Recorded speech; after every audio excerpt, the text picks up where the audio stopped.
자, 근데 이 카카오뱅크 같은 경우에는 계속해서 외국인과 기관이 사들고 있습니다. MSCI나 코스피 200 지수나 이 지수 편입 이벤트가 발생을 하면 이 주가가 좀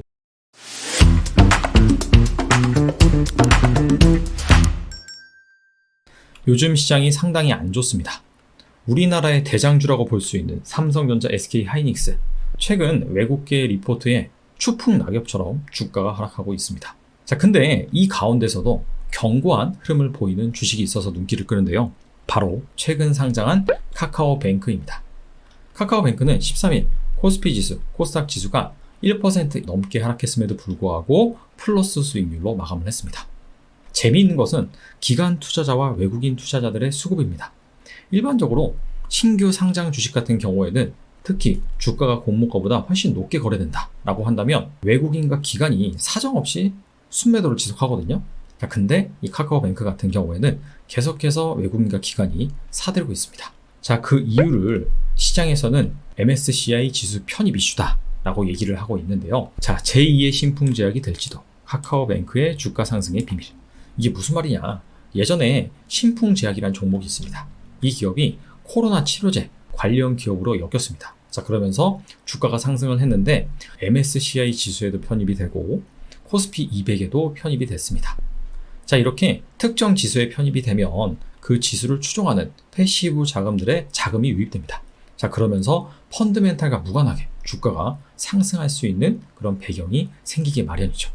카카오뱅크도 이와 마찬가지라는 겁니다. 상장하고 나서 얼마 지나지 않아서 MSCI 지수에 편입된다 라고 발표가 됐습니다.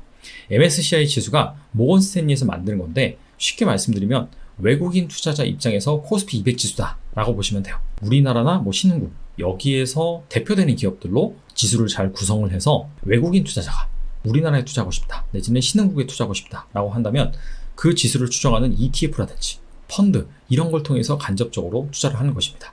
따라서 이 MSCI 지수에 편입되는 종목 같은 경우에는 편입만 된다라고 한다면 이 지수를 추종하는 패시브 자금의 수혜를 입을 수가 있는 것이죠. 자, 근데 카카오뱅크는 이 MSCI 지수 편입뿐만 아니라 곧 이어서 코스피 200 지수에도 특례 편입될 수 있을 것이다 라는 전망이 나오고 있거든요. 자, 그래서 카카오뱅크의 주가가 이 지수 편입 이슈와 맞물려서 과연 어떻게 흘러갈 것인지 오늘은 이 부분에 대해서 알아볼까 합니다. 이를 알아보기 위해서는 역대 대형 공모주 중에서 상장하자마자 곧 이어서 지수 편입 이벤트가 발생한 그런 종목들의 사례를 살펴볼 필요가 있습니다. 자, 지난 10년간 이와 같은 이벤트가 발생한 종목은 삼성 SDS부터 SKIE 테크놀로지까지 총 7개 종목입니다. 근데 재미있는 게 하이브부터 SKIE 테크놀로지까지 이 총 4개 기업이 작년 이후에 상장한 기업들입니다. 자, 그만큼 작년부터 이 공모주 시장이 상당히 핫했다라는 것을 알 수 있는 대목이고요. 자, 이 중에서는 MSCI 지수에 편입된 기업들도 있고 코스피 200 지수에만 편입된 기업들도 있고 양 지수 모두 편입된 기업들도 있습니다. 자, 그래서 이 기업들의 지수 편입 전후의 주가 흐름, 자, 추가적으로 상장하고 나서 얼마 지나지 않으면 단계별로 오버행 이슈가 발생을 합니다. 기관 투자자들의 의무 보유 확약, 이게 15일, 1개월, 3개월, 6개월 이런 식으로 진행이 되거든요. 자, 그래서 이 의무 보유 확약, 그게 풀리면서 발생하는 그런 수급적인 이벤트, 자, 이런 것들을 하나하나 한번 살펴보도록 하겠습니다. 자, 먼저 삼성 SDS입니다. 삼성 SDS는 2014년 11월 14일 날 상장을 했고요. MSCI 편입일은 바로 11월 26일입니다. 이 전까지 주가 추이를 보면은 지속적으로 상승한 것을 알 수가 있습니다. 상장하고 나서 한 32만 원 선에서 거래가 되다가 MSCI 편입일 당시에는 무려 40만 원을 돌파합니다. 근데 이게 수급적으로 참 재밌어요. MSCI 편입일 당시에 회색 막대기가 바로 외국인의 수급이거든요. 근데 이 회색 막대기가 위로 확 솟구쳐 있습니다. 자, 그만큼 순매수를 했다라고 볼 수 있는 부분이고요. 반대로 이 주황색 막대기 보시면은 이게 기관들의 수급인데 밑으로 솟구쳐 있죠. 자, 그만큼 순매도를 했다라고 볼 수가 있습니다. 즉, MSCI 편입일 당시에 이 외국계 패시브 자금들의 매수세가 유입됐다라고 볼 수 있는 대목이고요. 반대로 기관은 오히려 이렇게 수급이 유입될 때 팔아치웠다라고 볼 수가 있습니다. 자, 근데 그 이후의 주가 흐름을 보시면 오히려 계속해서 하락하고 있는 것을 알 수가 있죠. 그리고 3월 13일 이때 코스피 200 지수에 편입이 됩니다. 자, 그 전에 주가를 보시면 잠깐 올랐다가 또 이렇게 편입일이 다가오면서 다시 좀 조정을 받는데, 재미있는 것은 이때는 또 수급이 엇갈려요. 기관 투자자들은 오히려 이 편입일 당시에 사들이는데, 외국인은 오히려 이것을 역이용해서 파는 행보를 알 수가 있습니다. 이번엔 삼성바이오로직스입니다. 삼성바이오로직스의 MSCI 지수 편입일 날짜는 12월 1일입니다. 자, 근데 오히려 이 삼성바이오로직스는 상장하고 나서 상승했다가 다시 이 MSCI 편입일 가까워 올수록 주가가 하락한 것을 알 수가 있어요. 근데 이때 보시면 외국인은 전반적으로 순매수를 했는데 기관은 계속해서 팔아치웠습니다. 자, 그러다가 오히려 이렇게 편입일 전에 주가가 하락을 하니까 편입 이후에는 주가가 전반적으로 상승을 하죠. 그러다가 이때 한번 꼬꾸라지는데, 이때가 언제냐면 바로 기관 투자자들의 3개월 의무 보유 확약, 그게 해제되는 날입니다. 자, 이때 주황색 막대기가 밑으로 솟구쳐 있죠. 즉 기관 투자자들이 매도 물량을 쏟아냈다라는 것을 알 수가 있습니다. 이번엔 넷마블 보겠습니다. 넷마블이 카카오뱅크와 이 지수 편입 이벤트 관점에서는 가장 유사한 기업입니다. 상장한 지 얼마 되지 않아서 MSCI 지수에 편입이 됐고, 곧 이어서 코스피 200 지수에 편입이 됐기 때문입니다. 자, 넷마블의 사례를 보시면 MSCI, 그 다음에 코스피 200, 이 지수가 거의 붙어 있었어요. 이 지수에 편입되는 날이. 자, 그러다 보니까 그 전까지는 주가가 단기적으로 반등하는 흐름을 알 수가 있고요. 근데 이 이벤트가 끝나자마자 바로 또 하락을 합니다.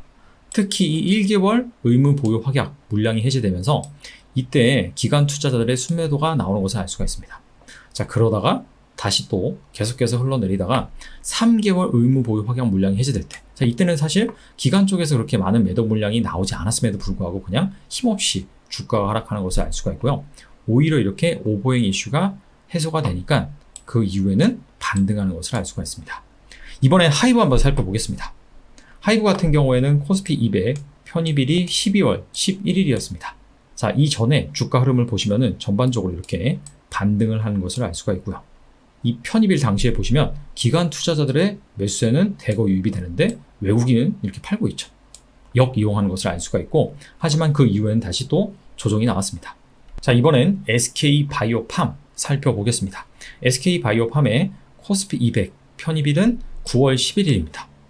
자, 이때가 바로 이 지점인데 그 전에 주가가 반짝해서 오른 것을 알 수가 있죠. 자, 하지만 그 이후에 다시금 조정을 받고, 특히나 이때 주가가 상당히 저점이었는데 이때는 언제냐면 바로 3개월 기관 투자자들의 의무 보유 확약 물량이 해제된 바로 그런 시점입니다. 그러다 보니까 이 기관 투자자들의 이 매도세가 나왔다는 것을 알 수가 있죠. SK바이오사이언스 사례를 살펴보면 SK바이오사이언스 같은 경우에는 코스피 200 편입일이 2021년 6월 11일이었습니다. 바로 이때입니다. 근데 그 전에 보시면은 주가가 뭐 우상향한 게 아니라 전반적으로 변동성이 확대되면서 횡보하는 흐름을 알 수가 있습니다. 사실 그 전에 주가를 보시면 이전에 이미 많이 올랐어요. 상장하고 나서 많이 하락했다가 단기적으로 또 많이 올랐습니다. 자, 그러다 보니까 사실 이 코스피 200 지수 편입을 앞두고 주가가 우상향하는 것이 아니라 그냥 전반적으로 그냥 변동성을 보였다라는 것을 알 수가 있고, 그 뒤에 단기적으로 쭉 하락하죠. 그게 왜 그러냐면 바로 기관 때문입니다. 기관이 엄청난 물량을 팔아치웠다는 것을 알 수가 있습니다. 이때가 바로 기관 투자자들의 3개월 의무 보유 확약 해제다. 자, 마지막으로 SKIE 테크놀로지 살펴보겠습니다. SKIE 테크놀로지 같은 경우에는 코스피 200 편입일이 SK바이오사이언스와 마찬가지로 2021년 6월 11일입니다. 바로 이때예요. 이때 단기적으로 잠깐 반짝 올랐다는 것을 알 수가 있죠. 근데 그 뒤에 보면 살짝 조정을 받다가 전반적으로 우상향 흐름이 나온다는 것을 알 수가 있습니다. 이 SKIE 테크놀로지 같은 경우에는 상장하자마자 더블을 기록을 했는데 그 뒤에 바로 하락을 했어요. 이때 보시면 이 외국인 투자자들이 엄청난 매도 물량을 쏟아냅니다. 자, 그러면서 주가가 거의 고점 대비 반토막이 납니다. 자, 그래서 지수 편입 이벤트가 발생했음에도 불구하고 그 전까지는 전반적으로 조정을 받았기 때문에 오히려 이 재료가 소멸됐음에도 불구하고 우상향하는 그림이 나타난다는 것을 알 수가 있습니다. 또 그리고 이 기간에 2차전지 관련 기업들의 퍼포먼스가 좋았고, SK이노베이션이 2차전지, 즉 친환경과 관련된 미래 청사진을 제시하면서 이 부분 역시 SKIE 테크놀로지에 긍정적인 영향을 미쳤다라고 볼 수가 있습니다. 자, 근데 이렇게 계속해서 상승하는 주가에 브레이크를 건 사건이 하나 발생하는데 바로 이때 기관들의 매도 물량이 많이 쏟아지죠. 이때가 바로 3개월 의무 보유가 해제된 그 시점입니다. 자, 그래서 지금까지 좀 정리를 해보면요, MSCI나 코스피 200 지수나 이 지수 편입 이벤트가 발생을 하면 일반적인 상황에서는 편입이 되기 전까지 주가가 좀 오릅니다. 그러다가 편입 이벤트 다음부터는 오히려 차익 실현 매물이 나오면서 주가가 좀 조정을 받고, 그 다음에 의무 보유 확약 물량, 이게 또 해제되면서 또 한번 조정을 받는, 물론 반대 경우도 있었어요. 뭐 SK IT 테크놀로지, 그 다음에 삼성 바이오로직스 같은 경우에는 오히려 코스피 200 편입 전까지는 그다지 오르지 못하거나 아니면 오히려 하락을 했죠. 그런 케이스 같은 경우에는 이 지수 편입 이벤트가 발생한 이후에도 뭐 주가가 추가적으로 하락한다 라기보다도 오히려 반등하는 흐름이 나왔습니다. 자, 그런 차원에서 카카오뱅크 주가가 주요 지수 편입 이벤트와 맞불려서 과연 어떻게 형성이 될 것인지 이 부분 살펴보도록 하겠습니다. 자, MSCI 편입일이 바로 8월 20일입니다. 지금 투자자들의 수급을 보면 외인이나 기관이나 계속해서 순매수를 하고 있는 것을 알 수가 있습니다. 아무래도 이 MSCI 편입, 이 이벤트를 바라보면서 매수를 한다라고 간주할 수 있는 부분이고요. 지수 편입 전까지 카카오뱅크의 주가가 견조하다라고 한다면 이 지수 편입 이벤트가 끝나면 차익 실현 매물이 나올 수가 있습니다. 특히나 1개월 확약, 이 물량이 9월 6일날 또 해제가 되거든요. 자, 근데 또 하나 이벤트가 있죠. 코스피 200 지수에 편입되는 이벤트. 참고로 신규 상장 종목 같은 경우에는 상장되고 나서 15거래일 동안 코스피 시가총액 상위 50위 안에 꾸준히 든다라고 한다면 코스피 200 지수에 특례 편입이 됩니다. 근데 카카오뱅크 같은 경우에는 상당히 가능성이 높습니다. 현재 코스피 시가총액 12위거든요. 그래서 주가가 정말 폭락하지 않는 이상은 50위 안에 계속해서 들 것으로 예상이 됩니다. 따라서 MSCI 지수 편입 이벤트가 소멸된다 하더라도 곧 이어서 코스피 200 지수 편입 이벤트가 있기 때문에 단기간의 변동성은 확대될 수 있지만은 다시 또 이 이벤트를 바라보는 그런 세력들의 매수세가 유입될 수 있습니다. 자, 하지만 코스피 200 편입 이벤트가 소멸된다라고 한다면 이때부터는 차익 실현 매물이 많이 나올 수가 있습니다. 그리고 11월 6일이 3개월 의무 보유 확약 물량이 해제되는 시점입니다. 자, 이때는 1개월보다 약 한 70%에 해당되는 물량이 더 나옵니다. 이런 부분이 주가에 좀 발목을 잡을 수가 있다. 자, 그렇다면 오늘 살펴본 내용을 정리해 보겠습니다. MSCI 코스피 200 지수 편입 효과는 일반적으로 선반영합니다. 자, 그렇기 때문에 이렇게 선반영해서 오른 주가는 편입 이벤트가 소멸되자마자 정반대 흐름으로 나타나는 것을 알 수가 있었습니다. 물론 예외 상황도 있었어요. 삼성 바이오로직스 같은 경우에는 오히려 이 MSCI 지수 편입 전까지 계속해서 주가가 하락을 했어요. 그리고 SK IT 테크놀로지 같은 경우에는 주가가 이미 그 전에 너무나 많이 빠져버렸기 때문에 코스피 200 지수에 편입된 이후에도 주가가 계속해서 상승하는 흐름이 나타났습니다. 하지만 지금 보시다시피 기관과 외국인이 카카오뱅크의 주식을 계속해서 순매수하고 있습니다. 자, 그러면서 주가가 좀 견조하게 가는 모습이죠. 이러한 흐름이 계속해서 유지가 된다라고 한다면 확실히 MSCI나 코스피 200이나 이 지수 편입 이벤트가 소멸된다라고 한다면 차익 실현 매물이 나오면서 주가의 발목을 잡을 수가 있습니다. 자, 하지만 카카오뱅크를 장기 투자하는 장기 투자자 입장에서는 오히려 기회로 작용할 수가 있습니다. 물론 카카오뱅크가 일반적인 은행이 아니라 플랫폼에 가깝다라는 생각을 가지고 있어야 되고, 자, 그러기 위해서는 카카오라는 플랫폼, 그리고 카카오페이 증권, 카카오페이 다양한 이 계열사와 시너지를 내면서 카카오뱅크가 이들 상품을 교차 판매를 성공적으로 잘할 수 있을 것이다. 이런 부분이 전제가 되어야 되고요. 자, 두 번째, 지금 현재 인터넷 전문 은행들이 중금리 대출 비중을 30%로 확대를 해야 됩니다. 그래서 카카오뱅크가 내년부터는 본격적으로 이 중금리 시장에 진출을 하는데, 자, 이 부분에서 성공적으로 리스크 관리를 잘하면서 점유를 확대할 수 있는지, 자, 이 부분에 있어서 긍정적으로 생각한다라고 한다면 지수 편입 이벤트 소멸로 주가가 하락한다면 좋은 매수 기회로 작용할 수가 있습니다. 자, 오늘 여기까지 하겠습니다. 감사합니다.